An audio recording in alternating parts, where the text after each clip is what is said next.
Denise Gwen, reading aloud for you from my novel, The Greasy Spoon, Chapter 18. The second pickup draws up alongside the first one next to the passenger side door, and the farmers in the second truck climb out of the cab and walk up to the pickup bed and lay their meaty arms on the sill and stare, first at Ed, then at Nick. Their gaze is appraising, as if he and Ed were a pair of purty little heifers all primped up and ready for the rutting. "Come on out, boys," the first one says. "Time for some fun." Nick and Ed glance at one another but do not move. "Come on, then," the second one says and pats the sill impatiently. "We can't," Ed says. "How come?" "Because we're chained down, you dumb fuck," Ed says. At first, the man betrays no emotion, but then his face slowly turns splotchy and red-veined and ugly. He's got a heart condition. Not sure if that information will come in handy, but it might. The first farmer herks back and spits a wad of phlegm onto Ed's pants leg. "I'm going to remember you said that." "You do that," Ed snarls. Jeb and Jeb Jr. clamber out of the cab and slam the door shut and amble toward a metal door set in the pole barn wall.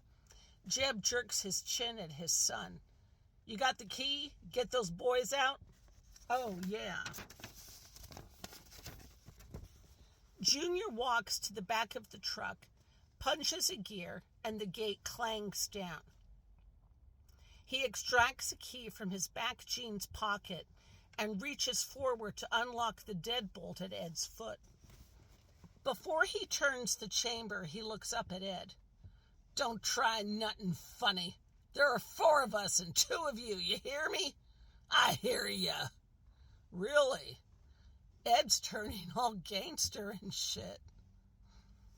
The 2 older farmers remain at the side of the truck and watch silently as Junior turns the key. The hasp releases. Junior yanks the collar off Ed's ankle. Ed cries out in pain, and Junior tosses the chain back onto the truck bed. Ed massages the raw skin and then slides down off the truck bed and lands on the gravel drive and bends over and puts his hands on his knees and weeps brokenly for a long moment as everyone watches without speaking. After a moment, one of the older farmers nods at Junior, who turns and unlocks Nick's ankle chain. As Junior grabs the collar and wrenches it off from around Nick's ankle, a bright, shearing pain makes him scream out in agony as strips of skin rip off, along with the leather interior of the collar. "Oh, dear God," Nick howls, clutching his ankle. "Oh, dear Christ." "Get out," Junior says. Released from the collar, Nick slides out of the truck bed and lands on the gravel drive and slings his left arm across Ed's shoulder.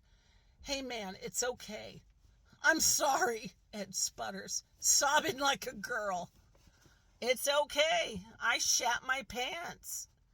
Ed bursts out with a sharp laugh and straightens up. He pats Nick on the arm. One of the farmers says, "You fellas done making love?"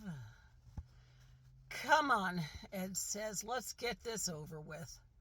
"Gladly," a farmer says, and Nick doesn't know where the voice comes from, but the barrel end of a rifle pokes into his backside right between the shoulder blades. "This way," Junior says, and leads them to the pole barn door.